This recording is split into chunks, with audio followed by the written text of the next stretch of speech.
Tak seorang pandari keluargaku yang datang ke pernikahanku, baik orang tuaku maupun hari itu seharusnya menyagi hari Peilin bahagia dalam hidupku. Aku berdiri di depan altar, mengenakan gaun yang selama ini hanya bisa aku impikan. Musik menggalun pelen, tamu-tamu mulai berdatangan, tetapi mataku terus mencari satu hal yang Peilin penting, keluargaku. Aku menunggu mereka dengan penuh harap, meyakinkan diriku sendiri bahwa sebentar lagi mereka akan muncul. Namun, menit demi menit berlalu, kursi yang seharusnya ditempati orang tuaku tetap kosong. Tidak ada ayah, tidak ada ibu, bahkan tidak ada satu pan dari saudara-saudaraku. Dadaku terasa sesak, sikan ada batu besar menimpa jantungku. Bagaimana mungkin, di hari yang Peilin bersejarah bagiku, keluargaku memilih untuk tidak hadir? Aku masih ingat jelas malam sebelum pernikahan. Ada pertengkaran hebat di rumah.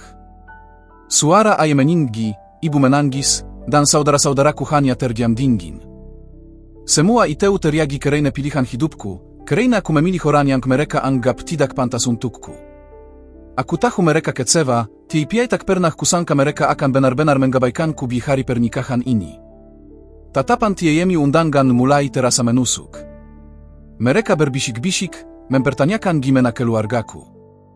Aku menahan air mata, mencoba tersenyum, padahal hatiku terkoyak. Bagiku, itu bukan hanya soal pernikahan tanpa keluarga, itu adalah pengkhianatan, penolakan, dan aib yang sengaja mereka timpakan kepadaku di depan semua orang. Aku bertanya-tanya dalam hati, sejak kapan aku menyagi musuh bagi keluargaku sendiri? Apa salahku begitu besar sampai mereka rela menghancurkan kebahagiaanku? Ataukah ini semua adalah rahasia lama yang selama ini mereka sembunyikan dariku?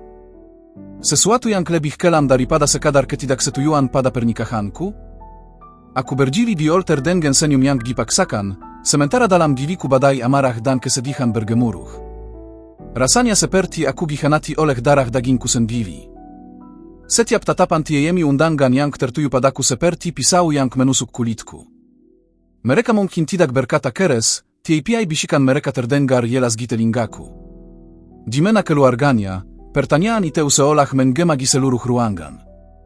Aku hanya bisa menunduk, menahan air mata yang hampir jatuh. Kailan suamiku menggenggam tanganku, berusaha menenangkanku. Tapi bagaimana mungkin aku bisa tenang, jika luka yang ditorehkan keluargaku begitu dalam? Aku mulai bertanya-tanya, apakah ini semacam balas dendam? Apakah mereka sengaja ingin mempermalukanku di depan semua orang? Ingatan tentang pertengkaran semalam terus menggantuiku. Kata-kata ayahku masih jelas, kalau kau menikah dengannya, anggap saya kau bukan anak kami lagi. Saat itu aku mengira itu hanya ancaman emosional. Tapi kenyataannya jauh lebih kejam dari yang kubayangkan. Aku menatap kursi kosong di barisan depan. Kursi itu sikan menyagi saksi bisu bahwa aku kini benar-benar sendirian dalam keluargaku sendiri. Aku merasakan panas di pipiku, bukan karena malu, tapi karena marah.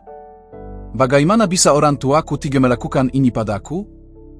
Ibu, yang selalu kuanggap penyayang, ternyata juga memilih diam dan mengabaikanku. Itu lebih menyakitkan daripada jika dia menamparku di depan orang banyak. Aku ingin berteriak, ingin bertanya langsung pada mereka, tapi yang ada hanya hening. Yang menjawab hanyalah kursi kosong itu. Pernikahanku berlanjut, tapi hatiku tak ikut di sana. Semua ucapan selamat terasa hampa, karena yang Peilin ingin kudengar hanyalah restu dari keluargaku. Setelah ekar selesai, aku masuk ke kamar pengganti dengan hati yang hancur. Senyum di wajahku benar-benar hilang. Suamiku memelukku, tapi aku hanya bisa menangis di bahunya. Tangisku bukan tangis bahagia, melainkan tangis penuh kekecewaan. Aku merasa sikan aku telah dimakamkan secara sosial oleh keluargaku. Mereka membuangku tanpa ragu, seolah aku hanyalah noda yang harus disingkirkan. Malam itu aku tidak bisa tidur. Kata-kata ayahku kembali menggema, dan wajah dingin saudara-saudaraku terus menggantui pikiranku. Aku mulai berpikir, mungkin ada alasan lain di balik semua ini. Sesuatu yang lebih besar daripada sekadar ketidaksetujuan pada pilihan hidupku. Ada rahasia apa yang mereka sembunyikan dariku? Kenapa penolakan mereka begitu mutlak, jika pernikahanku akan membuka aib besar keluarga? Pikiran itu membuatku semakin gelisah. Aku merasa ada cerita gelap keluarga yang selama ini tidak kuketahui. Paginya, aku mencoba menghubungi ibuku. TPI teleponku tidak pernah diangkat. Pesan singkatku hanya gibaka tanpa balasan. Hati kecilku hancur berkeping-keping. Aku benar-benar diputuskan dari keluargaku, jika aku sudah mati bagi mereka. Namun rasa penasaranku semakin membesar. Aku tidak bisa menerima penjelasan sederhana bahwa ini hanya soal pilihanku menikah. Aku yakin ada sesuatu yang lebih mengerikan, sesuatu yang bisa menjelaskan mengapa mereka tiga menolak darah daging mereka sendiri. Aku mulai mengingat kembali potongan-potongan kecil dari masa lalu. Bisikan, pertengkaran yang kudengar diam-diam, dan rahasia yang selalu ditutup rapat oleh keluargaku. Ada malam-malam ketika aku masih kecil, aku mendengar ibu menangis di kamar. Ayah berteriak, dan saudara-saudaraku berusaha menenangkan situasi. Saat itu aku terlalu kecil untuk mengerti, TPI kini semua terasa seperti potongan puzzle yang perlahan mulai menyatu. Mungkinkah pernikahanku ini membuka kembali luka lama keluarga? Luka yang mereka ingin kubur selamanya?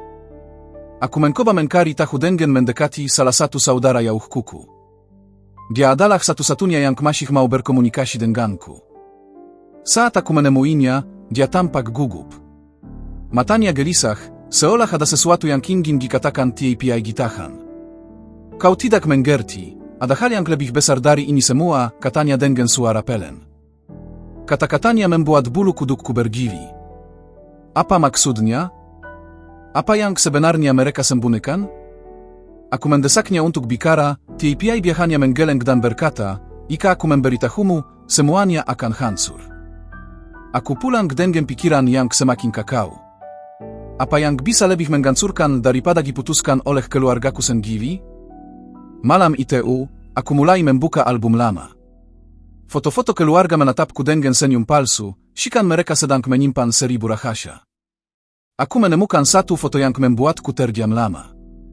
Foto itu menunjukkan ayah bersama seorang wanita asing yang tidak pernah kulihat sebelumnya. Wanita itu tampak dekat dengannya, bahkan lebih mesra daripada seorang saudara biasa. Dan di belakang foto itu ada tulisan tanggal, jauh sebelum aku lahir. Dadaku berdebar kencang. Apakah ini rahasia besar itu? Apakah aku sebenarnya bukan anak kandung dari orang yang selama ini kupanggil ayah? Pertanyaan itu membuatku hampir gila. Jika benar, itu menjelaskan banyak hal, mengapa aku selalu merasa diperlakukan berbeda dalam keluarga. Tiba-tiba semua perlakuan gingin dari saudara-saudaraku mulai masuk akal. Mereka tidak pernah benar-benar menerimaku sebagai bagian dari mereka. Aku merasa seluruh kehidupanku adalah kebohongan besar. Aku dibesarkan dalam keluarga yang ternyata mungkin bukan keluargaku sepenuhnya. TPI jika benar begitu, mengapa mereka tidak pernah memberitahuku? Mengapa mereka memilih cara yang begitu kejam untuk menyingkirkanku? Aku mulai merencanakan sesuatu. Aku tidak bisa diam. Aku harus menemukan kebenaran, apapun risikonya. Besoknya aku memutuskan pergi ke rumah orang tuaku. Aku tahu mereka mungkin tidak akan menyambutku, TPI aku harus menuntut jawaban. Saat aku tiba, pintu ditutup rapat. Aku menggetuk berulang kali, TPI tidak ada yang keluar. Namun, aku bisa mendengar bisikan dari dalam rumah. Mereka ada di sana, hanya saya mereka tidak mau menemuiku. Aku berteriak, memanggil ibu, memanggil ayah, memanggil saudara-saudaraku. TPI tidak ada yang menjawab. Sampai akhirnya, jendela kamar atas terbuka sedikit. Aku melihat siluet seseorang, menatapku dari balik tirai. Itu adalah ibuku. Aku yakin itu dia. TPI begitu tatapan kami bertemu, tirai langsung ditutup dengan cepat. Hati kecilku runtuh. Mereka benar-benar memperlakukanku seperti orang asing. Lebih buruk lagi, seperti aku adalah aib yang harus disembunyikan. Saat aku berjalan pergi dengan langkah berat, aku bersumpah dalam hati, aku akan membongkar semua rahasia ini, meskipun itu berarti menghancurkan seluruh nama baik keluarga kami. Malam itu aku duduk sendirian di ruang TPI rumah baruku. Lampu menyala redup, TPI pikiranku justru penuh dengan cahaya pertanyaan yang membakar. Kenapa ibuku menutup tirai begitu cepat saat melihatku? Apakah dia takut? Atau ada sesuatu yang tidak boleh aku ketahui? Aku merasa seolah-olah keluargaku sedang menyembunyikan monster besar di balik pintu rumah itu. Monster yang mereka takuti akan keluar jika aku terus menggetuk. Suamiku mencoba menenangkanku, mengatakan agar aku melupakan semuanya dan fokus pada kehidupan baru kami. Tapi bagaimana bisa aku hidup tenang dengan rahasia sebesar ini? Setiap detik yang berlalu tanpa jawaban membuatku semakin haus akan kebenaran. Rasa sakit penolakan berubah menjadi tekad yang membara. Aku tahu, satu-satunya cara untuk mengetahui semuanya adalah dengan menggali masa lalu yang selalu disembunyikan dariku. Aku mulai mencari dokumen lama. Akta kelahiran, catatan rumah sakit, apapun yang bisa memberi petunjuk tentang siapa aku sebenarnya. Yang kutemukan pertama kali justru mengejutkanku. Nama dakte yang menandatangani akta kelahiranku berbeda dengan rumah sakit tempat ibuku selalu bilang aku dilahirkan. Aku menatap kertas itu lama sekali. Apakah ini kesalahan administratif, ataukah bukti bahwa ada sesuatu yang lebih gelap? Malam semakin larut, tapi aku tidak bisa berhenti. Rasanya seperti aku sedang membuka kotak Pandore, satu rahasia membawa ke rahasia lainnya. Tiba-tiba aku teringat pada bibi ayahku, adik perempuan ibuku yang dulu sering menemuiku waktu kecil. Dia satu-satunya yang selalu menunjukkan kasih sayang tulus padaku, berbeda dari anggota keluarga lain. Besoknya, aku memutuskan pergi menemuinya. Aku berharap dia bisa memberikan setidaknya sedikit jawaban. Saat aku menggetuk pintu rumahnya, dia tampak kaget melihatku. Matanya langsung berkaca-kaca, sikan sudah tahu apa yang akan kutanyakan. Kau akhirnya datang juga, katanya lirih, sebelum aku sempat membuka mulut. Kata-kata itu membuat bulu kudukku berdiri. Apa maksudnya? Seolah dia sudah menunggu momen ini bertahun-tahun. Aku duduk di ruang tamunya, mencoba menahan emosi. Dengan suara bergetar, aku bertanya, apa sebenarnya yang keluarga sembunyikan dariku? Wajahnya pucat, tangannya bergetar saat menggenggam cangkir teh. Dia menunduk lama sebelum akhirnya berbisik, kau harus siap dengan kebenaran yang akan mengubah segalanya. Aku menelan ludah, hatiku berdebar begitu kencang hingga terasa sakit. Kau bukan anak kandung ayahmu, katanya akhirnya, dengan suara yang hampir tak terdengar. Dunia seolah berhenti berputar. Kata-kata itu menggantamku lebih keras dari apapun yang pernah kudengar seumur hidupku. Apa maksudmu? Aku hampir berteriak, tidak percaya dengan apa yang baru saya kudengar. Bibi mengangkat wajahnya, air mata mengalir. Ayahmu, bukan ayah biologismu. Ibuku, kakakmu, semua tahu. Tapi mereka memilih menutupinya. Aku merasa seluruh tubuhku bergetar. Semua kecurigaan, semua perlakuan dingin dari keluarga, kini mulai masuk akal. Tapi jika bukan ayah, lalu siapa sebenarnya pria yang darahnya mengalir dalam tubuhku? Bibi menghela napas panjang. Itulah rahasia terbesar keluarga kita. Lelaki di foto yang kau temukan, dialah ayah kandungmu. Kata-katanya menusuk jantungku. Foto itu benar-benar bukan kebetulan. Aku teringat kembali pada ekspresi hangat pria asing di foto itu. Tatapan matanya mirip sekali dengan mataku sendiri. Air mataku jatuh tanpa bisa kutahan. Seluruh hidupku ternyata dibangun di atas kebohongan. Kenapa mereka tidak pernah memberitahuku? Tanyaku dengan suara parau. Karena jika kebenaran itu terbongkar, kehormatan keluarga akan hancur, jawab bibi. Jadi, semua penolakan di pernikahanku bukan hanya soal Kailen suami. Itu adalah cara mereka menghapusku dari cerita keluarga, agar rahasia itu terkubur bersama penolakanku. Hatiku dipenuhi amarah. Mereka lebih memilih melindungi nama baik daripada anak mereka sendiri. Aku berhak tahu semuanya, kataku dengan nada tegas. Siapa dia? Di mana dia sekarang? Bibi terdiam lama, lalu akhirnya berkata, dia sudah lama meninggal. Tapi masih ada orang lain yang tahu kebenaran ini. Aku menatapnya penuh tanya. Siapa? Saudara tirimu, jawabnya dengan lirih. Kata itu membuatku gemetar. Jadi, aku punya saudara lain yang tidak pernah kukenal? Dia tahu kebenaran tentang hubungan ibumu dengan pria itu. Dan dialah yang menyimpan dokumen asli kelahiranmu. Aku hampir tak bisa bernapas. Kenyataan ini semakin menyeratku dalam lingkaran gelap keluarga. Bibi memberiku alamatnya. Sebuah tempat jauh di pinggiran kota, di mana saudara tiriku tinggal menyendiri. Perjalanan menuju KE, sana terasa seperti perjalanan KE neraka. Setiap detik aku dihantui pikiran buruk. Bagaimana jika semua ini hanya membuatku semakin hancur? Tiap di sisi lain, aku tidak bisa mundur. Rumah itu sederhana, tua, dengan dinding yang terkelupas. Aku menggetuk pintu dengan tangan bergetar. Pintu terbuka perlahan. Seorang pria berdiri di sana, menatapku dengan mata yang sama persis denganku. Aku tertegun. Tanpa perlu kata-kata, aku tahu dia bagian dari darahku. Kau akhirnya datang, katanya, senyumnya getir. Sama persis dengan kata-kata Bibi. Aku masuk ke dalam rumahnya. Suasananya suram, penuh dengan tumpukan kertas dan foto-foto lama yang menempel di dinding.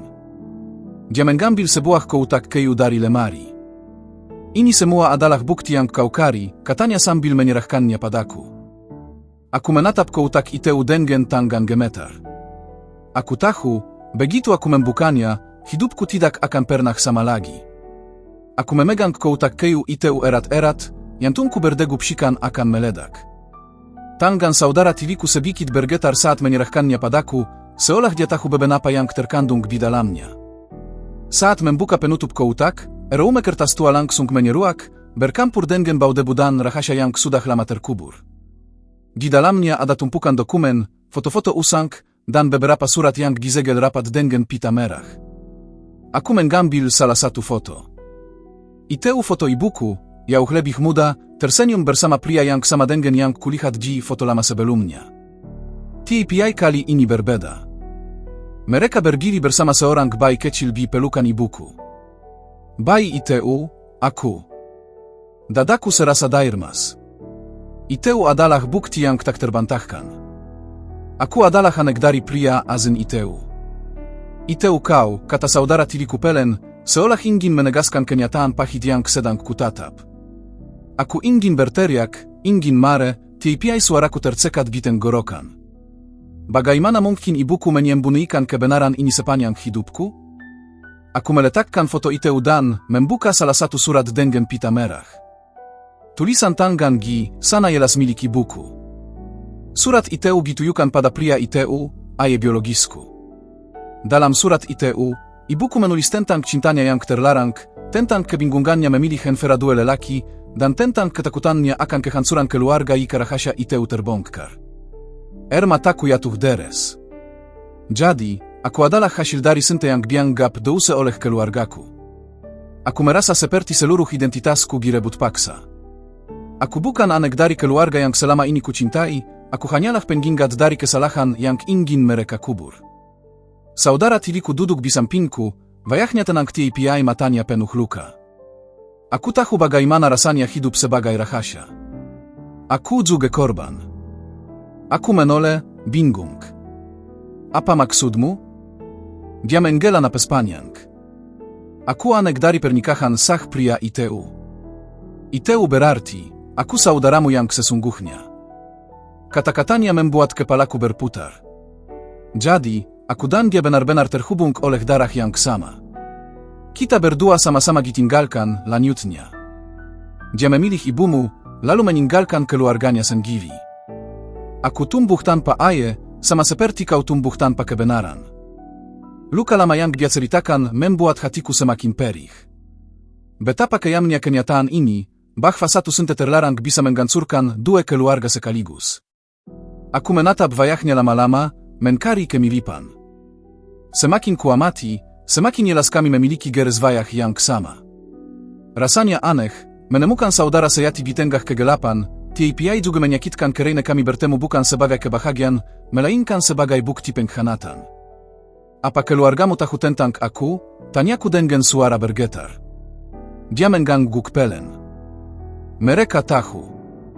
Mereka benci ibumu karena merampas ayahku. Dan mereka membencimu karena menyagi simbol perselingkuhan itu. Kata-kata itu menangkap seperti pisau di dadaku. Jadi, aku hanyalah hai bagi dua keluarga sekaligus. Aku merasa mare, bukan hanya pada keluargaku, TPI juga pada ayah biologisku yang meninggalkan begitu banyak luka. Kenapa dia tidak pernah mencariku? Kenapa dia membiarkanku hidup dalam kebohongan? Tanyaku dengan nada putus asa. Saudara tiriku menunduk. Karena dia mati terlalu cepat. Dan sebelum mati, dia memilih dayem, mungkin karena rasa bersalahnya terlalu besar. Aku membanting surat itu ke meja. Dayem? Itu jawaban penggekut. Dayem membuatku tumbuh dalam kebohongan, dan sekarang aku yang harus menanggung semua beban. Aku berdiri, gemetar karena emosi. Aku tidak akan membiarkan keluarga terus bersembunyi di balik kebohongan ini. Saudara tiriku menatapku, matanya penuh peringatan. Kalau kau membongkar semuanya, keluargamu akan benar-benar hancur. Mereka tidak akan pernah memaafkanmu. Aku menatap balik dengan api di mata. Mereka sudah menghancurkan aku duluan. Aku pulang dengan kotak kayu itu di pelukan. Rasanya seperti aku membawa bom waktu yang siap meledakkan seluruh kehidupan keluarga. Sepanjang jalan, aku terus memikirkan satu hal, bagaimana aku akan menghadapi ibuku setelah semua ini? Setibanya di rumah, aku duduk sendirian di ruang makan. Kotak itu kuletakkan di meja, menatapnya seperti menatap monster yang tak bisa kuabaikan. Aku tahu, waktunya sudah tiba. Aku harus menghadapi ibuku dan memaksanya bicara. Esoknya aku kembali ke rumah orang tuaku. Kali ini aku tidak datang dengan hati yang rapuh, melainkan dengan bukti di tanganku. Aku menggetuk pintu keras-keras. Tidak ada jawaban. Aku terus menggetuk, sampai akhirnya ayah tiriku, pria yang selama ini kupanggil ayah, membuka pintu dengan wajah marah. Tatapannya menusukku, penuh kebencian. Kenapa kau datang lagi? Bukankah sudah cukup kau mempermalukan kami? Aku menahan tangis, lalu mengangkat foto bayi dalam kotak itu. Karena aku tahu kebenarannya. Wajahnya langsung pucat. Untuk pertama kalinya, aku melihat pria itu kehilangan kendali atas ekspresinya. Kau tidak seharusnya tahu, katanya dengan suara pelan TPI penuh tekanan. Aku menatapnya tayan. TPI aku tahu. Dan aku tidak akan dayem. Ibuku muncul dari dalam rumah, matanya langsung membesar melihat foto di tanganku. Dia hampir terjatuh, tubuhnya goyah. Dari mana kau dapat itu? Tanyanya dengan suara bergetar. Dari saudara tiriku, jawabku tegas. Aku tahu semuanya, Bu. Tentang dia. Tentang aku. Air mata ibuku langsung pecah. Dia menutup wajahnya dengan tangan, tubuhnya bergetar hebat. Aku hanya ingin melindungimu, katanya sambil terisak. Aku menyerit, melindungiku? Atau melindungi dirimu sendiri dari rasa malu? Hening panjang meliputi ruangan. Ayah tiriku berdiri keiku, wajahnya dipenuhi amarah bercampur rasa sakit. Akhirnya dia berteriak pada ibuku, jadi benar selama ini? Anak ini bukan darahku? Suasana rumah itu pecah. Semua rahasia yang selama ini terkubur akhirnya meledak di depan mataku, dan tidak ada jalan kembali. Suara teriakan ayah tiriku menggungkan ke seluruh rumah. Ibuku jatuh berlutut, menangis histeris, sementara aku berdiri di tengah-tengah mereka, membawa bukti yang telah menghancurkan segalanya. Kau menipuku selama bertahun-tahun, ayah tiriku meraung, wajahnya merah padam. Dia menoleh padaku dengan tatapan penuh benci. Dan kau hanyalah penghingat dari pengkhianatan itu. Aku terdiam, TPI air mataku jatuh deres. Selama ini aku berusaha menjadi anak yang baik, berusaha mendapatkan cinta mereka. Namun pada akhirnya, aku hanyalah simbol dari dosa yang ingin mereka hapus. Ibuku berusaha meraih tanganku, TPI aku mundur. Tidak, Bu. Kau memilih dayem, dan itu lebih menyakitkan daripada kebenaran itu sendiri. Kau memilih menyelamatkan nama baik keluarga, TPI membiarkanku tumbuh dalam kebohongan. Suasana semakin mencekam. Ayah tiriku menggantam meja hingga hancur sebagian, lalu berteriak bahwa aku tidak lagi punya tempat di rumah itu. Kata-kata itu adalah pukulan terakhir, TPI juga kebebasan yang kutunggu. Aku menghela napas panjang, menghapus air mataku. Baiklah. Ika aku hanyalah aib, maka aku akan pergi. Tiap satu hal yang harus kalian tahu, kebenaran ini tidak akan pernah terkubur lagi. Dengan tangan gemetar tiap hati yang membara, aku meletakkan ke otak kayu itu di tengah ruangan.